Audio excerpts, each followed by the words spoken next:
नमस्कार दोस्तों, current affair में आपका स्वागत है। आज हम 25 जून के 10 मोस्ट इंपॉर्टेंट करंट अफेयर के क्वेश्चनों को देखेंगे। ठीक है, 5 मिनट में 10 क्वेश्चनों को हम लोग देखने वाले हैं। चलिए स्टार्ट करते हैं। पहला क्वेश्चन है, नाथुला दर्रे से कैलाश मानसरोवर यात्रा शुरू हुई है। यह दर्रा भारत के किस राज्य में स्थित है? और यह है सिक्किम में।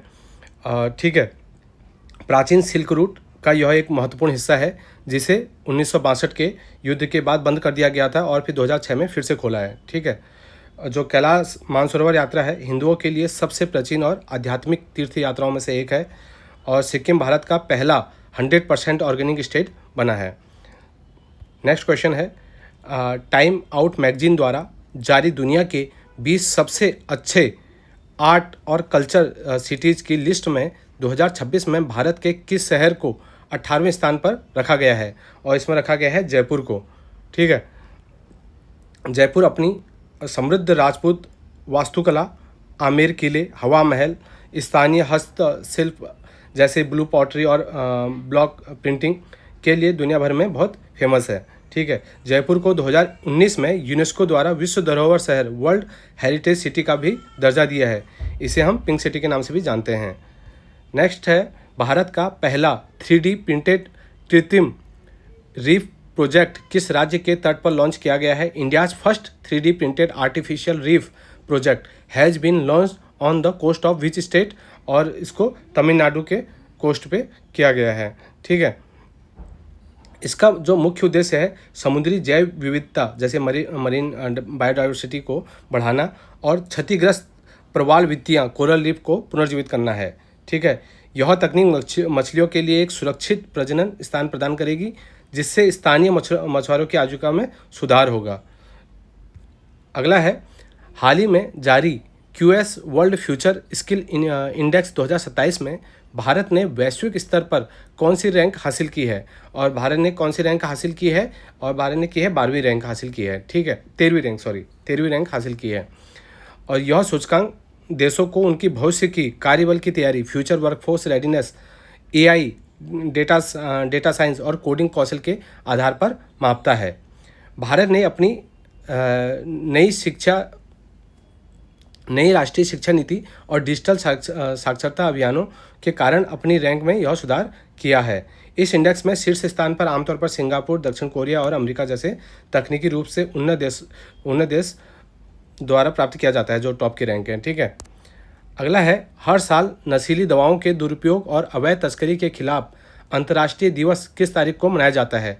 और यह अंतर्राष्ट्रीय दिवस कब मनाया जाता है? 26 जून को मनाया जाता है। ठीक है, और यह दिवस संयुक्त राष्ट्र महासभा UN जनरल असेंबली द्वारा दिसंबर 1987 में स्थापित किया गया था। इसका जो उद्देश्य है ड्रग मुक्त समाज के लक्ष्य को प्राप्त करने के लिए वैश्विक कार्रवाई और सहयोग को मजबूत करना है। अगला है, ब्रिटिश संसद के हाउस ऑफ लॉर्ड्स में ग्लोबल प्रेस्टीज अवार्ड से सम्मानित होने वाले सबसे युवा बिहार क्रिकेट एसोसिएशन के अध्यक्ष कौन हैं? और ये कौन हैं? ये हैं आपके हर्षवर्धन हैं। ठीक है, यह पुरस्कार खेल प्रशासन और क्रिकेट को ज़मीनी स्तर पर बढ़ावा देने में उनके उत्कृष्ट नेतृत्व के लिए दिया गया है और हाउस ऑफ लॉर्ड्स ब्रिटिश संसद का अपर हाउस है। अगला है, उल्लास नव भारत साक्षरता कार्यक्रम के तहत कौन सा राज्य भारत का छठा पूर्ण साक्षर राज्य बन गया है? और कौन सा राज्य है जो पूर्ण साक्षर बन गया है? ये बन गया उत्तराखंड। इस कार्यक्रम का उद्देश्य उन सभी वयस्कों 15 वर्ष और उससे अधिक को बुनियादी साक्षरता और संख्यात्मक ज्ञान प्रदान करना है जो स्कूल जाने से चूक गए हैं। भारत का पहला पूर्ण साक्षर राज्य कौन है? केरला है। अगला है, 8वां क्वेश्चन, दुनिया के सबसे बड़े मैसेजिंग प्लेटफॉर्म व्हाट्सएप का नया ग्लोबल CEO किसे नियुक्त किया गया है? और ये किया गया है कुणाल शाह को। ठीक है, कुणाल शाह को किया गया है। कुणाल शाह भारत में प्रसिद्ध फिनटेक कंपनी क्रेड के संस्थापक हैं। ठीक है, व्हाट्सएप मेटा इंक के स्वामित्व वाला प्लेटफॉर्म है जिसमें दुनिया भर में 2 बिलियन से भी अधिक सक्रिय उपयोगकर्ता हैं। अगला है, चर्चा में रहा दिशा 2.0 योजना किस मंत्रालय की एक प्रमुख पहल है? और ये कौन से मिनिस्ट्री के अंदर आता है? ये आता है ministry of law and justice, विधि और न्याय मंत्रालय। यह योजना का मुख्य उद्देश्य टेली लॉ और न्याय बंधु जैसी पहलों के माध्यम से गरीब और हाशिए के लोगों को मुफ्त और सुलभ कानूनी सहायता प्रदान करना है। अगला 10वां क्वेश्चन है, आज का आखिरी क्वेश्चन है। भारतीय तटरक्षक बल में शामिल किए गए भारत के पहले स्वदेशी होवरक्राफ्ट का नाम क्या है? और इसका नाम है H-561।